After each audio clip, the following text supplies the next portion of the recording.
Bienvenidos a la siguiente sesión, clase 2 de metodología de la investigación, sesión 5. Estamos en la quinta sesión de la clase 2, metodología de la investigación, comercio exterior y aduanas.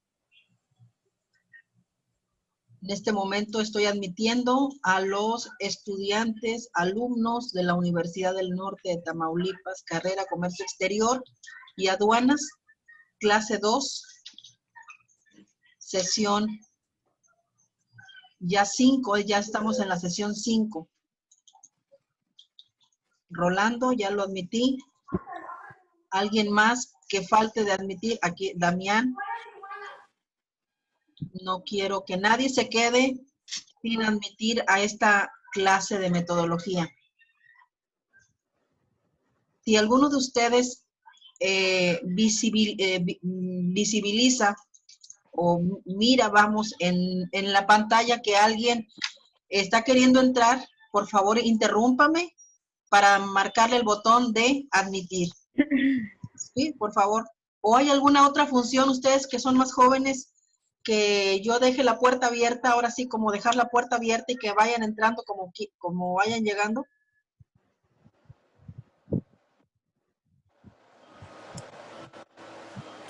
Rolando, ¿no sabes tú cómo le puedo hacer yo para que digamos, como dejar la puerta abierta y el que vaya llegando no la toque, sino nada más que entre?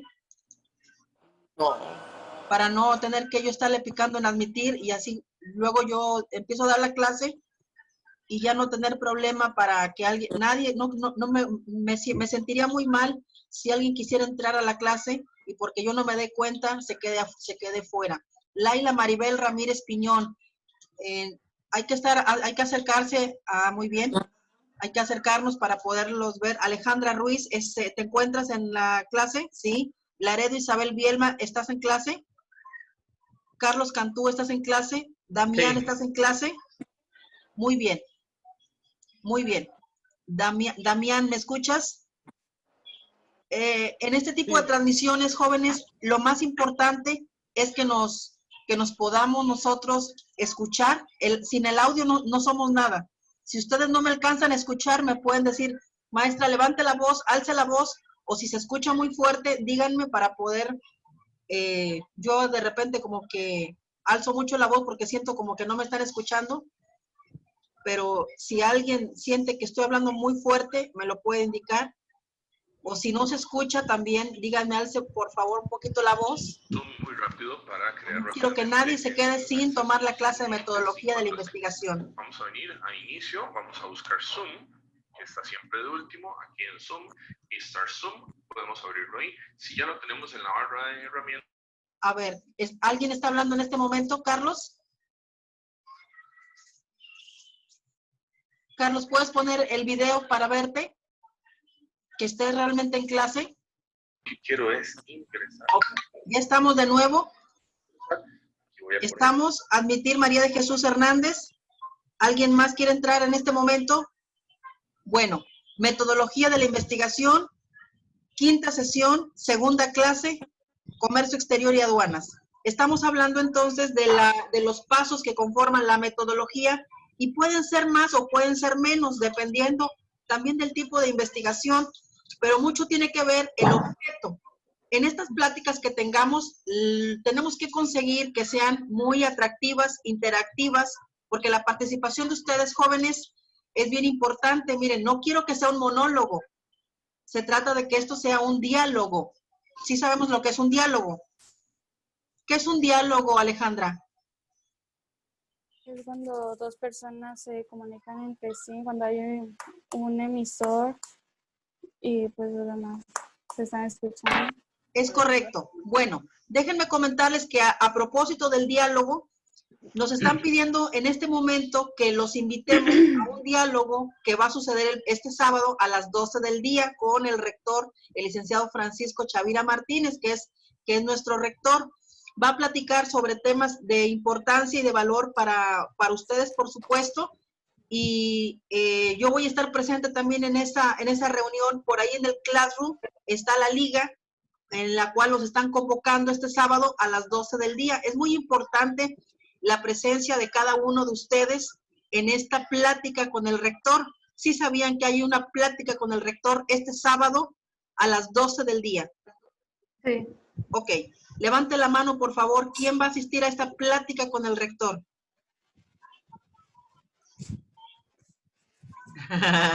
Leslie como que le dudó. Miren, Depende yo de qué necesito... ¿Eh? A ver qué pasa, porque salen cosas urgentes. Bueno, suceden cosas. Muy bien. Sí, sí, suceden cosas. Es bien importante que nos acompañen a esta plática con su rector, porque va a platicar sobre temas de intereses para ustedes. Muy importante, yo voy a estar también presente, y a quien vaya, yo le voy a, no es un requisito, o sea, ¿cómo les diré? Yo los voy a estimular a ustedes a que vayan. Si ustedes van, yo les voy a poner un punto más en su asistencia y en su participación, a quien vaya a la reunión, porque a mí me interesa mucho que vayan. ¿Por qué me interesa que vayan? Porque el maestro, el doctor Chavira, va a abordar temas de interés para los alumnos de toda la universidad, y yo no quiero que mis alumnos se queden fuera de ese diálogo. Este tipo de ejercicios lo hace con el propósito de sacar temas de interés para todos ustedes. Así que yo les voy a obsequiar participación y asistencia a quien vaya a esta reunión. Es decir, los voy a estimular, no por otra cosa, porque me interesa mucho que mis alumnos no se queden fuera de esto de lo que se va a ver en general con nuestra máxima autoridad, como es el rector Francisco Chavira Martínez. No porque es el rector, bueno, es nuestra autoridad y hay que respetarlo, ¿verdad? Por supuesto, pero además porque los temas que va a abordar son de interés para ustedes, los alumnos, la comunidad académica de la universidad y, por supuesto, pues para la sociedad. Bueno, volviendo al tema, en cuanto a los pasos de la metodología, ya algunos de ustedes comentaron algunos de ellos. Pueden ser más o pueden ser menos. El asunto aquí es que nosotros tenemos que aprender a formular un problema. Carlos Cantú, que no estuvo en la clase pasada, y quienes, algunos otros que no pudieron estar, es bien importante que nosotros nos quede muy claro que tenemos que investigar a partir de un problema, de delimitar un problema. Creo que esto, incluso desde la prepa o desde la secundaria, nos hablaban de la importancia de delimitar un problema. Nadie queremos problemas, pero los problemas forman parte de nuestra vida. Entonces, esos problemas hay que abordarlos de una manera científica en la medida de lo posible, y cuando se trata de una investigación, tenemos que hacerlo de una manera pues muy metodológica. Por eso la importancia de la materia de la metodología, para poder, número uno, la metodología me dice que yo voy a seguir una serie de pasos muy específicos, orientados a conseguir un objetivo. En este caso, en cualesquiera de las investigaciones que tú realices, ya sea científica, tecnológica o incluso universitaria o escolar, tú tendrás que definir un problema, ¿ok? ¿Nos queda claro, Alejandra? Sí. Sí. ¿Nos queda claro, Heréndira, Judith, Isidro? Que vamos a empezar por un problema, porque miren, un problema, ¿cómo surge? Un problema va a surgir a partir de una realidad en un tema determinado en el que yo me estoy haciendo una pregunta. De otra manera, yo no veo, si yo soy indiferente a la realidad en la que vivimos, por ejemplo, hoy en día con el tema de la salud pública, yo me voy a la calle y me contagio a todos los demás y muchos mueren, y el problema se va a hacer más grande. En este caso, delimitar un problema significa acotar, vamos a precisar cuál es el punto, vamos a decir, el punto o el asunto en específico del cual yo voy a partir a realizar una investigación, cualesquiera que ésta sea. Pero a partir de eso hay un segundo paso, como lo es identificar los factores más importantes de este problema. ¿Cuáles pueden ser los factores de un problema del tema de salud pública, por ejemplo, con el coronavirus? ¿Cuáles se les ocurren a ustedes? Aquí quiero una lluvia de ideas. En el tema del coronavirus, que es un tema ahorita que todo el mundo lo traemos, ¿cuáles serían esos factores que pudieran ser parte de una investigación que tú vas a hacer social en torno a los impactos económicos que está teniendo el coronavirus en la vida de las personas. ¿Cuáles pudieran ser esos aspectos, fíjense, aspectos relacionados con el objeto de estudio? El objeto de estudio es el tema de la economía a partir de un problema de salud pública. ¿Cuáles serían esos factores? A ver, quiero una lluvia de ideas y estoy tomando participación. Adelante, Carlos. Pues la principal de ellas, maestra, es la vacuna. O sea, La que, no, vacuna. que aún no la tenemos, y ahorita, a pesar de que sí hay algunos prospectos, algunos los quieren vender más caro y eso va a afectar a la economía. Como la vacuna de Rusia, tengo entendido que no está al 100%, por eso no la quieren tener para acá, y aparte porque es Rusia, o sea, ya sabe que hay problemas entre... Perfecto, claro, esto que dice Carlos es muy importante y es un aspecto fundamental en la cuestión de determinar el rumbo que va a tomar la economía mundial y la economía en México a partir de un tema de vacuna, pero acordémonos también que la vacuna, dice el gobierno, que va a ser gratuita y universal. No sé si hay que seguir las noticias para estar en la jugada, como luego dicen en los deportes. Entonces, si nosotros vamos a hacer una investigación sobre el tema del impacto económico que va a generar el coronavirus en la vida de las personas, ¿sí?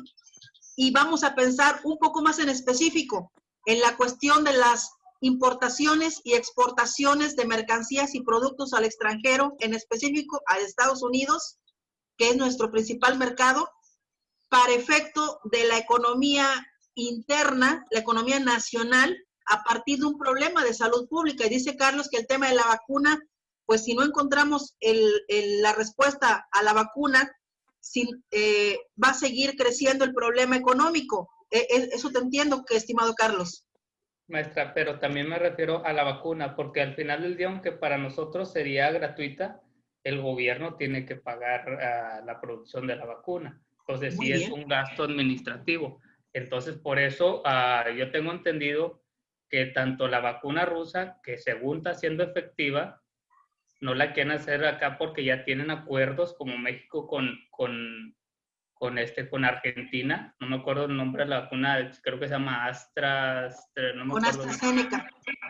AstraZeneca, tiene un acuerdo que también por medio de la fundación de Carlos Slim hicieron ese acuerdo para esperar esa vacuna. Ya hay otra vacuna que es la Moderna. Hay varias vacunas, pero yo creo que están esperando para tanto impacto de la economía. O sea, se están yendo con como quien dice, con su sociedad, con sus socios para buscar una mejor economía. Pero al final del día nos sigue afectando porque no fluye el dinero. Buen punto, mi querido Carlos. Te felicito y te estoy poniendo en participación en este momento a razón de que efectivamente la vacuna implica una inversión que tal vez no va a pagar, bueno, al menos directamente el ciudadano, pero sí lo va a pagar el gobierno del presupuesto público, que al final del día va a mermar. El presupuesto público se conforma por los impuestos de todos los ciudadanos. Alguien tiene que pagar esa vacuna. Si no van a ser los ciudadanos de una manera directa, lo vamos a hacer de manera indirecta, porque el gobierno es el que nos representa en las decisiones públicas. Y entonces cuando AstraZeneca, la Universidad de Oxford, y ahorita déjenme recordar, es Oxford, Fundación Slim y AstraZeneca se unen en un acuerdo, en un convenio histórico con una relación México-Argentina, ¿sí, verdad, Carlos? Sí. Hacen una posible solución a este problema con el tema de la vacuna, pero no nos perdamos. Nuestro tema es el tema de la metodología y estamos entonces descubriendo aquí, estamos queriendo como discernir entre cuáles son los factores que convergen o que se involucran en un tema de investigación. Entonces, cuando nosotros decimos es que yo quiero investigar los impactos económicos en el comercio exterior a raíz del problema de la salud pública, tengo que tomar en cuenta el aspecto o el factor de la vacuna, si seguimos el ejemplo que pone Carlos, en decir que si no lo vamos a pagar directamente, sí indirectamente los ciudadanos, porque al final de cuentas alguien tendrá que pagarlo, y en este caso, pues, tendrá que ser el gobierno a través de nuestros impuestos. ¿Y eso ¿eso qué significa? Vamos a pensar un poquito más allá. de que si tal vez una parte de su presupuesto que se va a aplicar para la adquisición o producción de la vacuna estaba destinada para programas sociales, por decirles un ejemplo, o para ciertos rubros del gasto público, pues ahora se va a utilizar en la vacuna, y no es una vacuna. En México, por ejemplo, INEGI hasta el 2018 tenía registrado 26 millones de habitantes, corríjanme si me equivoco, lo pueden investigar, no me crean todo lo que les digo, pero se tiene un registro hasta el 2018 de 26 millones de habitantes. Ahí te encargo las 26 millones de vacunas para garantizar la salud de cada uno de los ciudadanos y ciudadanas aquí en México. Y entonces es un buen punto, es un factor que tiene mucho que ver con el tema de la economía en el rubro, si lo ligamos con el impacto que va a tener a partir del COVID. ¿Estamos en la jugada, Rolando? Sí. Si vamos siguiendo el tema, María de Jesús. Bueno, aparte de la vacuna, ¿qué otro tema o qué otro asunto estoy tomando participación? Puede ser un factor importante en esta investigación de impactos económicos sobre el COVID. Adelante, Liliana. Puede ser los trabajadores, por ejemplo, usted tiene ahorita la posibilidad de hacerlo a través de una computadora, pero por ejemplo los que son agricultores, etcétera, quedan desempleados muchas veces porque a las empresas se les hace difícil tener que pagar un sueldo o que se infecten las personas. El desempleo más que nada. Perfecto. Estoy tomando participación. ¿Alguien más? Otro factor que pueda involucrarse o que tenga yo que tomar en cuenta al momento de iniciar la investigación sobre los impactos económicos, María de Jesús. Pues que mucha gente ha quedado desempleada por lo mismo de que muchas empresas no pueden pagar ya su salario. De hecho, bueno, en la que yo estaba, pues no despidieron a nadie. De hecho, hubo mucha gente que estuvo en resguardo y a los que no estuvimos en resguardo, pues nos tocó trabajar más tiempo, estuvimos mucho tiempo extra. Y pues sí, es lo que la pelea siempre va a existir de que porque a ellos que están en casa les pagan más y porque a nosotros que estamos trabajando, pues... Perfecto, María. El tema del desempleo es otro factor. Maestra. Te agradezco. Para que todos podamos participar, ¿sí? Sí. Tú tocas el factor desempleo. Carlos toca el tema de la vacuna en sí misma, que va a tener un costo. Dice, nos debe de quedar muy claro que no nos va a costar directamente, o sea, no vas a pagar un precio por la vacuna, pero sí va a mermar en el gasto público de los impuestos que incorporamos al erario público. ¿Alguien más? Otro factor que tenga que ver con el tema de impactos económicos con el COVID. Perdón que le interrumpa, es que una alumna quiere entrar, una compañera. A ver, ay, qué bueno que me dices, qué bueno. ¿Dónde está? Se llama Dana. Era yo, pero ya, muchas gracias. Ya entraste. Perfecto, Dana, muchas gracias. Ya, gracias. Avísenme cuando alguien quiera entrar. Otro factor, estoy tomando participación. ¿Qué pasaría si no llega a funcionar la vacuna? O sea, de que se extenga más el coronavirus y vendría siendo más gastos en el cubrebocas, desinfectante y todo lo que se necesita para poder como prevenir eso, o sea, la salud. Perfecto. Riesgo. Tú hablas del riesgo de la no efectividad, que no, ahora sí como que gasté innecesariamente en algo que no me garantizó la salud. Muy buen punto, mi querida Leslie. Alejandra, factor sobre el tema del impacto económico, COVID en las finanzas. Siento que un factor sería lo que es la inseguridad al comprar un producto. Por ejemplo, si lo importan o lo exportan, pues ya no queda con la misma confianza de que si no viene el virus por medio de ese producto. O sea, y ahí al no comprar el producto le afecta a la economía. Buen tema como factor. ¿Alguien más? Heréndira Judith, adelante. Pues mi punto de vista sería el impacto en la producción, ya que como ahorita, sí, este tema del COVID está interfiriendo entre el intercambio de mercancías y es que eso no permite que las fábricas o lo demás avancen su producción, ya que algunos, ay, es que no se explicaría, pero es que algunos trabajos o líneas no estuvieron un tiempo aquí en las fábricas que no estuvieron enviando productos por ese mismo tema de que puede que se lleguen a infectar por medio del traslado, por decirlo así. Perfecto, mi querida amiga. Estoy admitiendo otra persona y aquí estamos haciendo los pasos de la metodología a un caso concreto, si se dan cuenta, a un caso muy típico, a un caso muy real como el que estamos viviendo con el COVID.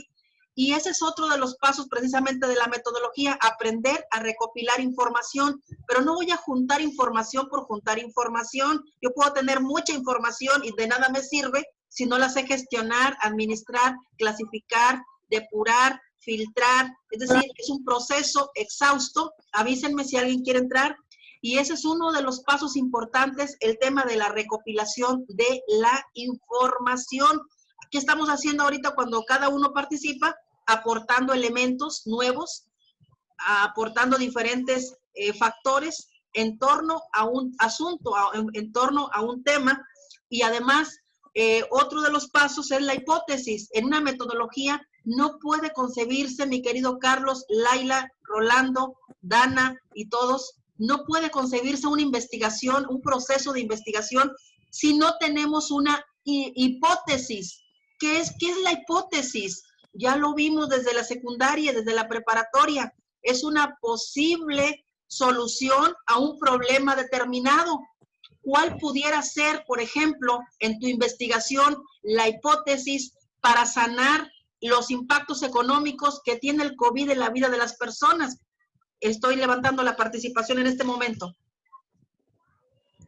Adelante, Liliana Karina. Bueno, no me acuerdo en qué país era, pero decían que lo que hicieron ellos para sanar su economía fue apoyar a las pequeñas empresas, dándoles dinero, y más que nada a la sociedad en sí, les prohibieron cobrar rentas, etcétera, para que no tengan que gastar en eso, porque al final de cuentas uno piensa en comer antes que en pagar una residencia.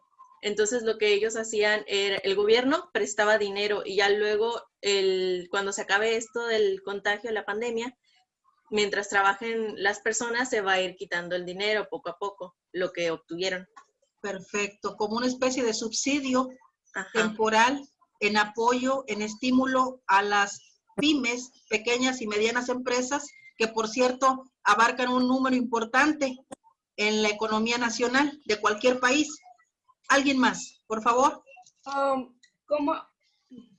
Adelante, Leslie. Como al igual en Estados Unidos, que Donald Trump hizo esa ayuda de dar dinero a los desempleados y a los que habían hecho su income, y que era una cierta cantidad, ya así dependiendo qué cantidad de niños tenían. Así que vino ayudando, o sea, en dar una ayuda con dinero. Y luego supuestamente habían dicho que el mes pasado iban a dar otra cantidad de dinero. Bien, pareciera que todo gira en torno a los subsidios y apoyos gubernamentales a los empresarios para que vaya bajando un beneficio escalonado a toda la ciudadanía y a la sociedad en general. Sin embargo, bueno, pues son hipótesis, son probables soluciones a un problema específico. Sin embargo, los pasos de la metodología, que es el tema que nosotros estamos siguiendo, con el ejemplo del COVID, hay que trabajar con la hipótesis. No es fácil trabajar con una hipótesis porque hay muchas variantes. Es decir, dices tú, bueno, puede ser el apoyo a los empresarios, pero descobijas a otro sector importante. Por ejemplo, los productores agrícolas o si la gente del campo, que tiene mucho menos capacidad y recursos para responder a un problema de esta naturaleza, ¿cómo le hacemos? Entonces te haces como muchas preguntas en torno a un mismo punto y dices, puede haber, y aquí entra un tema también de las variables en la investigación. Esto es bien importante que lo sepan. Hay variables en la investigación. La variable dependiente o independiente, lo vamos a ver en su momento con mucha más precisión, pero a lo que voy es de que en el proceso de los pasos de una metodología, es importante que ustedes sepan que van a saltar muchas preguntas, van a saltar cosas, y dices tú, ¿cómo ordeno? Porque la investigación es un proceso ordenado, es un proceso sistemático, y además tiene en esos pasos que tengo que tener muy claros, que trabajarlos de una manera muy, pues, pulcra o apropiada para que yo llegue a un éxito en mi investigación. De otra manera, la investigación sería pues un fracaso. Nadie quiere fracasar, todos queremos tener éxito, y entonces es cuando surge una teoría. ¿Qué es una teoría en una investigación? Pues es una, a diferencia de la hipótesis, que la hipótesis es como una posible respuesta. La teoría ya es una afirmación probable de algo que tú ya tienes ciertos elementos. ¿Cuál puede ser una teoría en el caso que estamos siguiendo de que, suponiendo que estuviéramos nosotros haciendo un estudio de investigación sobre los impactos económicos del COVID en la economía de las personas? ¿Cuál pudiera ser esa teoría en torno a cómo mejorar la economía de esas personas? ¿Cuál pudiera ser la teoría de ustedes, de alguno de ustedes? Adelante.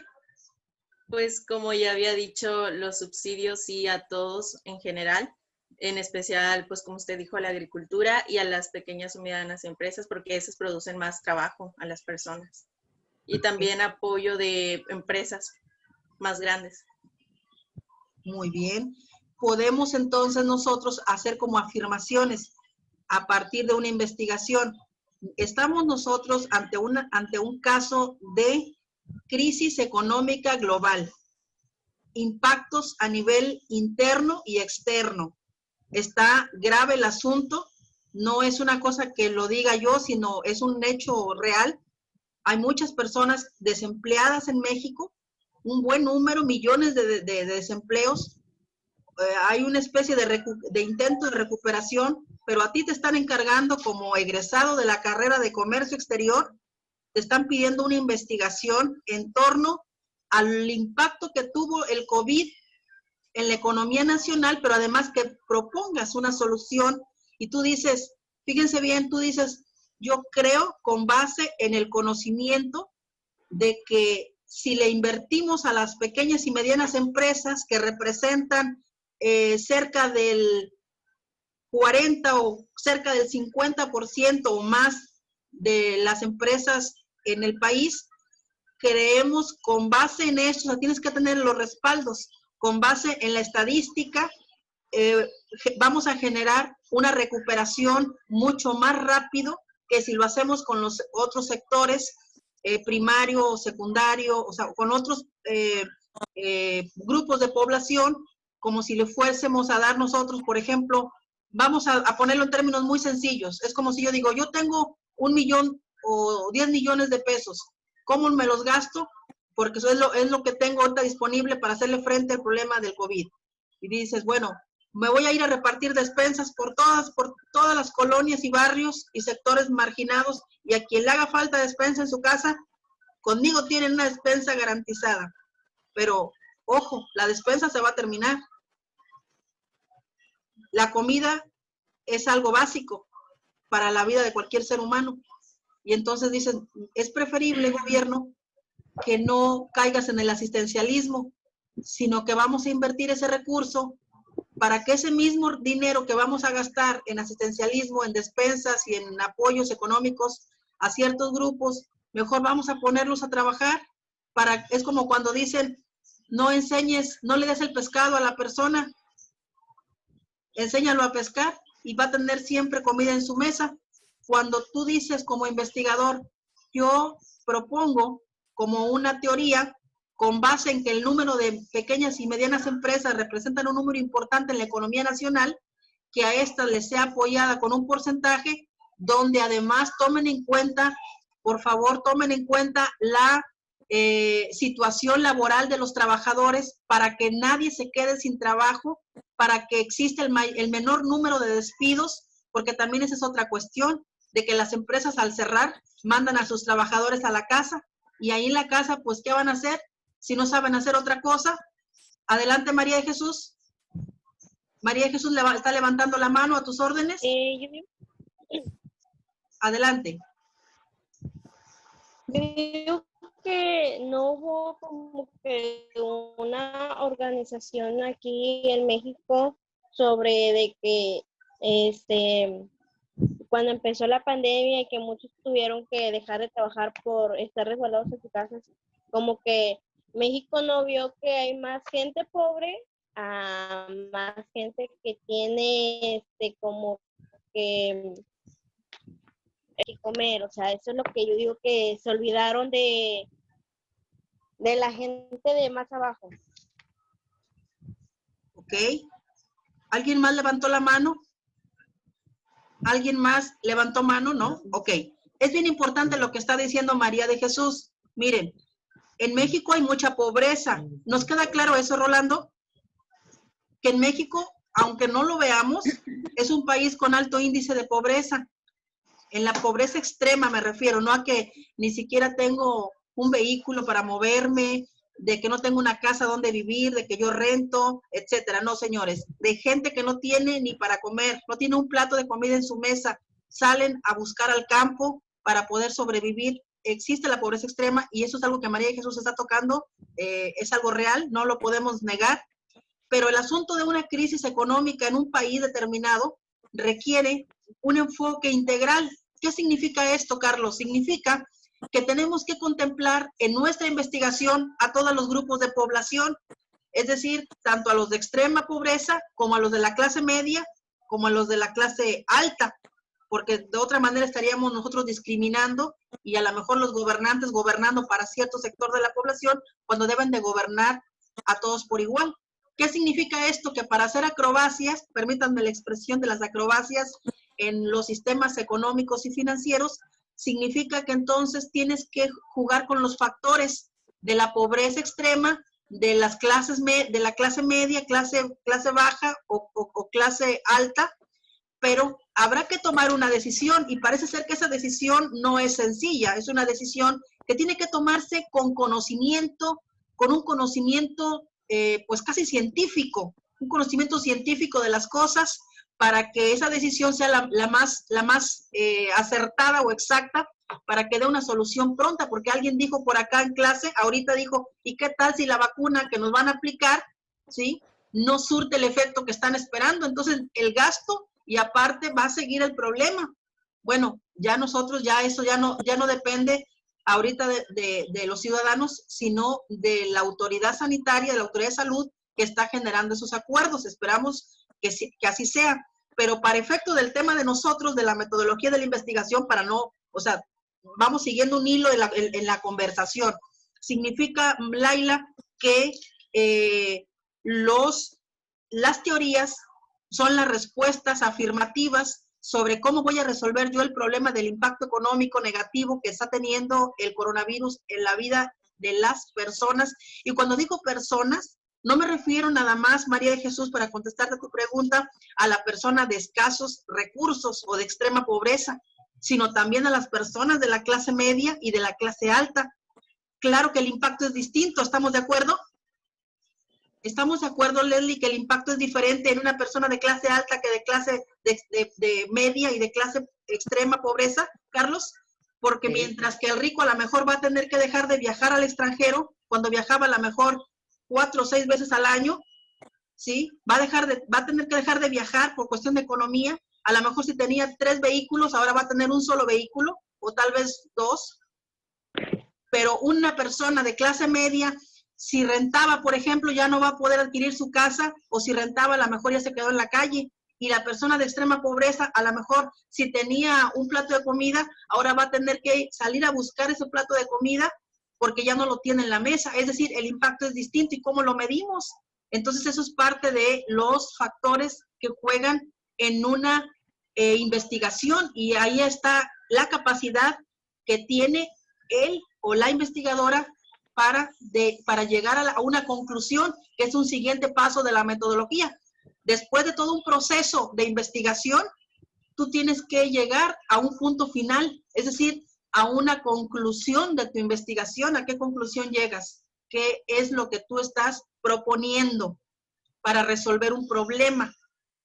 porque las investigaciones se generan para resolver problemas, para dar soluciones a asuntos de grupos sociales, de poblaciones, de países, de ciudades, de distritos o de estados. Es decir, una investigación tiene un costo. Ahora sí que los economistas saben que nada es gratuito. Todo cuesta. Cuesta tu tiempo que estás aquí en la clase, cuesta tu energía, pues todo cuesta. Entonces, una investigación también cuesta. ¿Cuánto crees tú que cueste una investigación, Rolando?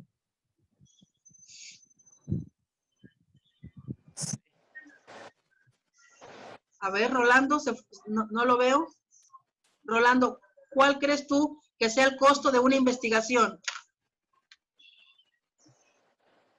Aquí estamos, mientras él piensa, hablando de los pasos de la metodología, que va a ser la ruta o el camino que nos va a llevar a un punto, a un destino, que es la solución de un problema de la realidad que nos está doliendo o que nos está aquejando.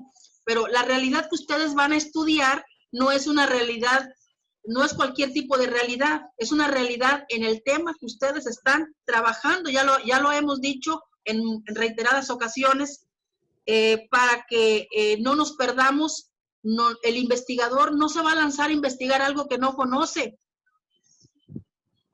Va a lanzarse a investigar algo de lo que ya tiene cierto conocimiento. No sé si se comprende esa parte. ¿Sí se comprende? Bueno, entonces los pasos de la metodología son formulación del problema como número 1. Puede haber pasos más, pasos menos. Se los voy a leer los que yo tengo. Identificar los factores que juegan un papel importante en la investigación. Por necesidad se van a presentar. No crean, ni los vas a mandar llamar. Van a llegar solos, los factores se van a presentar solitos, ¿sí? Recopilar la información. Es bien importante que tengamos presente el tema de la información. No puede ser cualquier tipo de información, Laila Maribel. Es una información que tú tienes un filtro para generar un resultado. Probar una hipótesis, pero tienes que tener una hipótesis para poder probarla. Si yo no tengo una hipótesis, pues ¿cómo la pruebo? Primero necesito formular una hipótesis, ¿sí? Esto es parte de la tarea de investigación, de la metodología. Trabajar con la hipótesis. Luego tener una teoría. Ya la tengo. Ya dije yo cómo vamos a resolver este asunto. ¿Ok? Ya dije yo que aplicando los recursos a las pequeñas y medianas empresas, está demostrado que vamos a lograr salir más rápido de la crisis económica que estamos pasando, que va a haber menos desempleados, que va a haber, las empresas van a estar activas, que no va a haber cierre de empresas si le aplicamos recursos a las pequeñas y medianas empresas. Vamos a llegar a una conclusión. Y bueno, pues ahí tendríamos prácticamente el éxito de una investigación, pero no está escrita en un papel, está en los hechos de investigación que tú vas a emprender a través, pues, de procesos muy minuciosos. Se empieza a terminar el tiempo. Ahorita a las 12:20 tenemos la tercera sesión de esta segunda clase, que viene siendo ya la sexta sesión de la segunda clase de metodología de la investigación de comercio exterior y aduanas. ¿Alguna pregunta? ¿Se va a cortar de repente? Si de repente se corta es porque ya Zoom dice que me queda 1 minuto. Ese minuto nos lo vamos a gastar preguntándoles yo a ustedes o ustedes preguntándome a mí. Queda abierto ese minuto. Ustedes preguntan o yo les pregunto. Nos queda 1 minuto. Dice, ¿tienes 1 minuto? En 1 minuto cerramos. Maestra, yo quería decirle lo que escribí de lo de la metodología de investigación. Ya se cortó en la hora pasada. En la hora pasada. A ver si me alcanza. ¿Qué es la metodología de la investigación? Es una recopilación de datos